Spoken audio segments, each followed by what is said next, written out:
I know we are normally a video game react channel here, but this video popped up in my feed and frankly, I'm kind of interested to watch it. It's called Neanderthals Were Absolute Freaks of Nature. Of all the human species who have walked the earth, it is perhaps the It's not really history, it's just cool lore, okay? I just found it kind of sick. Neanderthals that people are most fascinated by. Their likeness and close relationship to us has even led some to dub them as our sister species. And even their DNA can still be found within most of us to this Anthropology. day.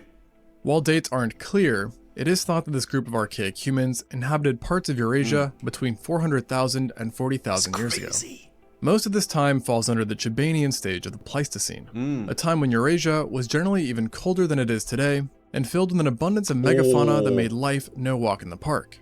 Therefore, to survive and thrive in harsh conditions, Neanderthals evolved some of the most insane biology seen in any Homo species. And if alive today, some would most likely even consider them to be superhuman in a few senses.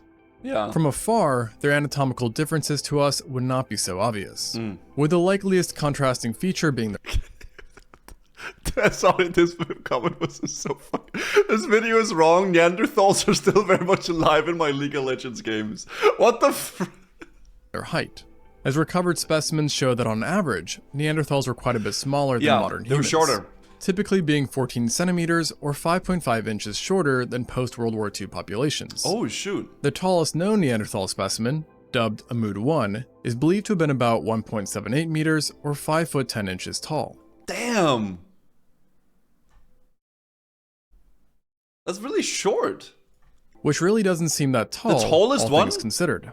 However, when comparing Neanderthals to European populations of 20,000 years ago, we find that Neanderthals were actually equally as tall and if not slightly taller. Yeah. So that's really all to say that we don't know how tall they could have been.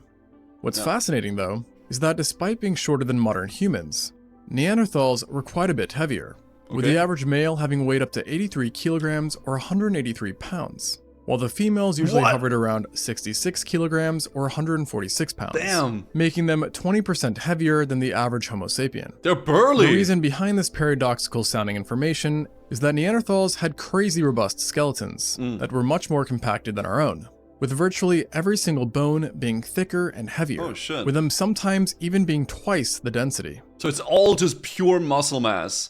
I guess eventually we deviated away from that. Our skeletons became a lot more like, you know, thin, and then because we as humans are more like endurance kind of species, right? So we're built to like last for stamina.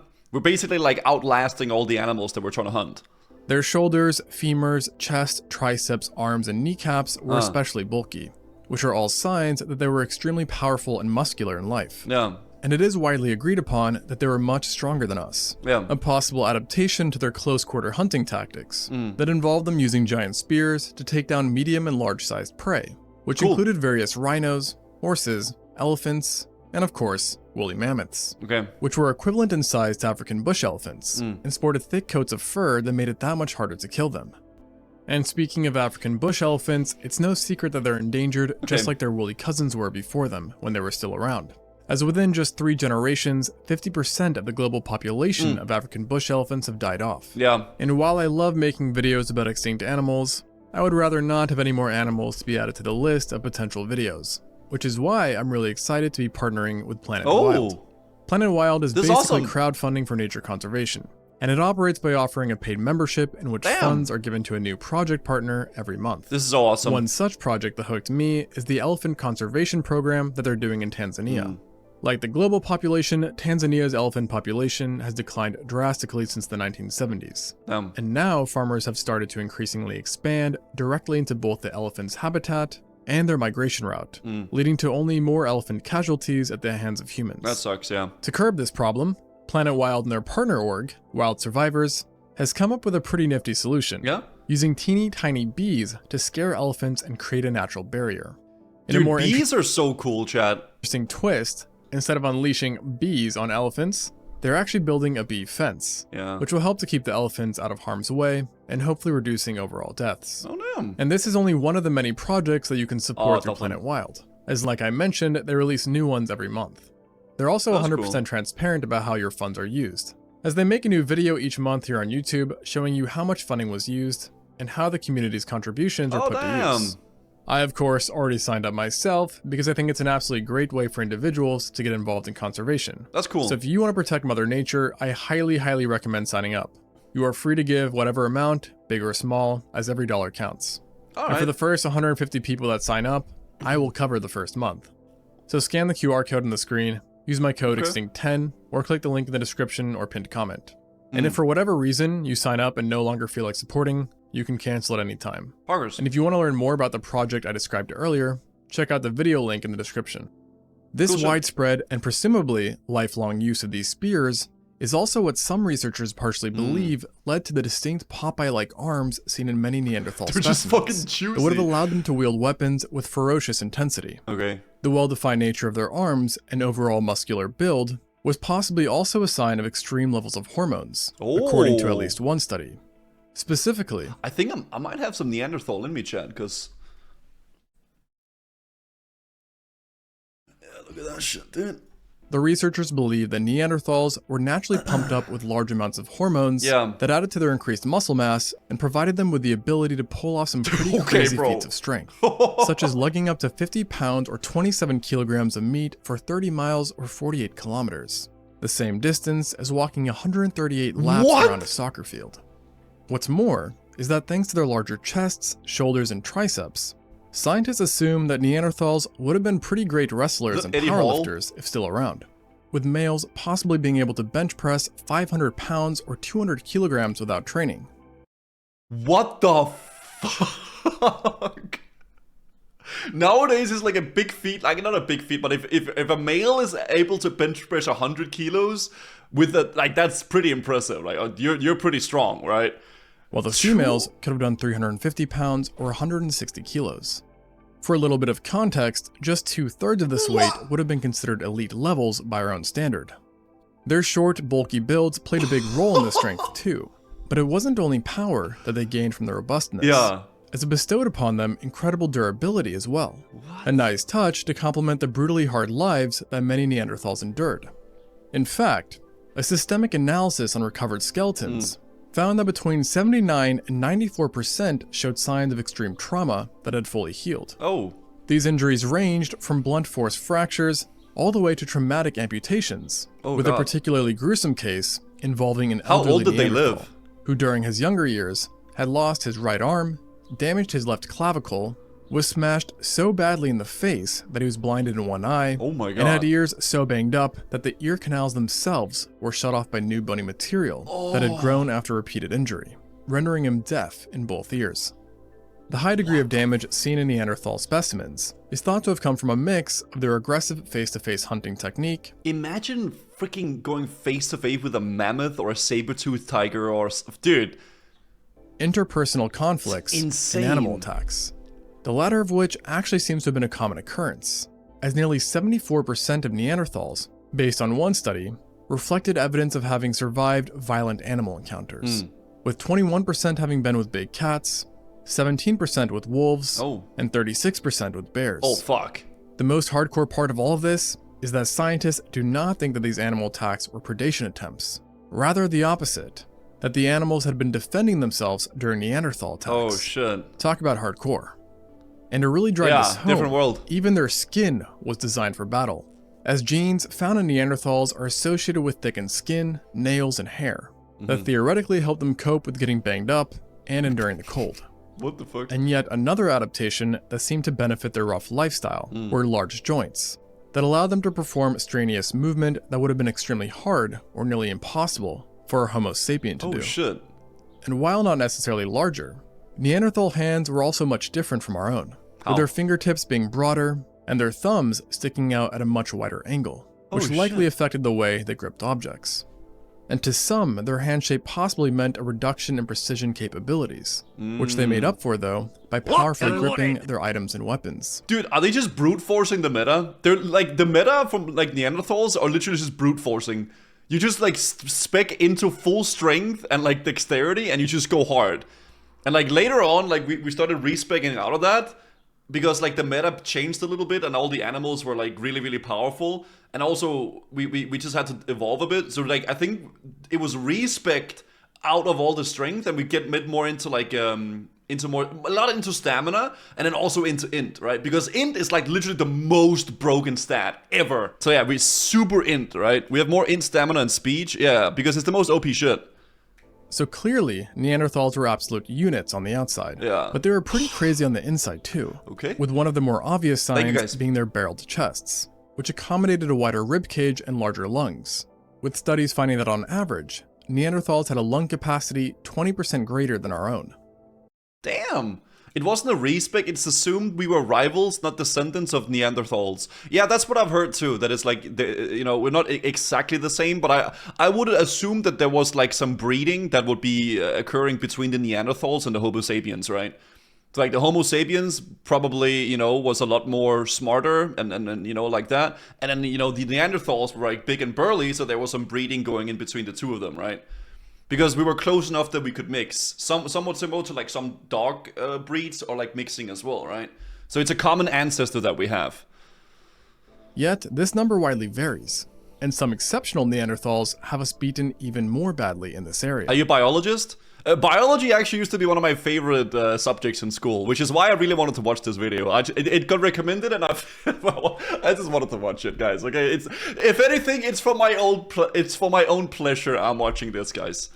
As best demonstrated by Kabara 2, a male whose lungs can most likely hold 9 liters of air, which is 40% greater than the capacity of the average modern man's lungs. Damn. And to make this even more impressive, keep in mind that until recently, the largest lung capacity ever recorded in an athlete was only 8.5 liters. Neanderthals' noses further supported this notion that they gobbled up air, as they were quite long and wide, which helped them move air faster. Holy as in 100% faster. Bro, that's a schnauzer!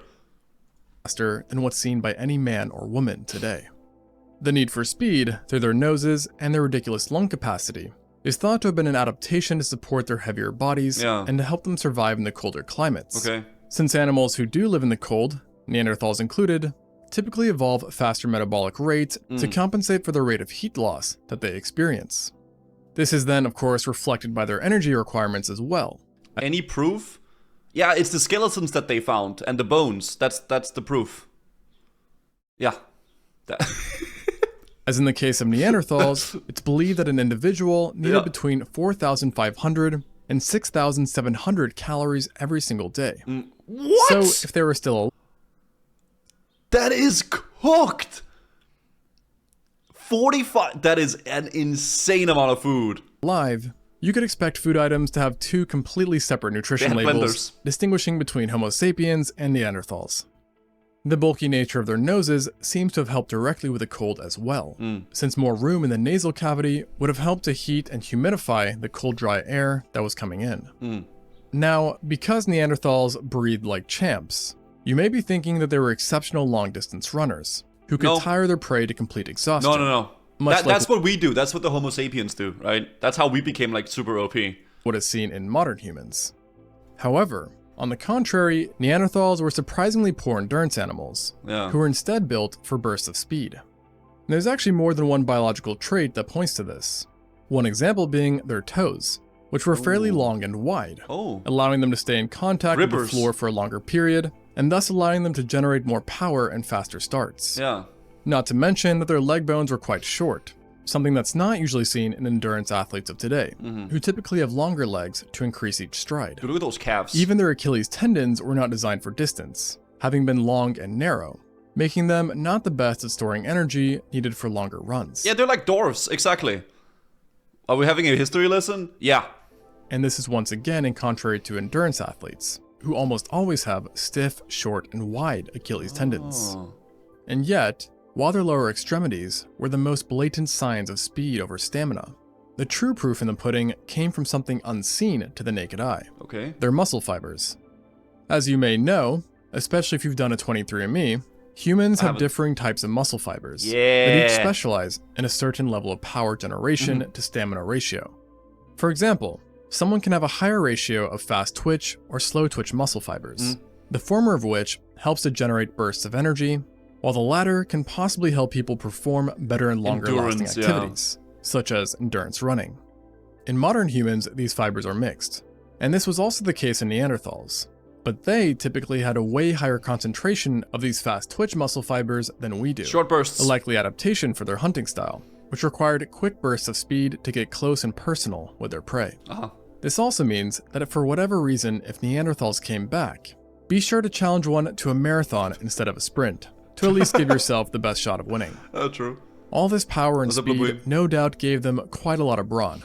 But interestingly enough, they were also a lot of brain as well, as they had freakishly large brain cases. Oh yeah. On average, the male brain cases tended to be 1,640 cubic centimeters, and in the woman, it was usually around 1,460 cubic centimeters, Okay.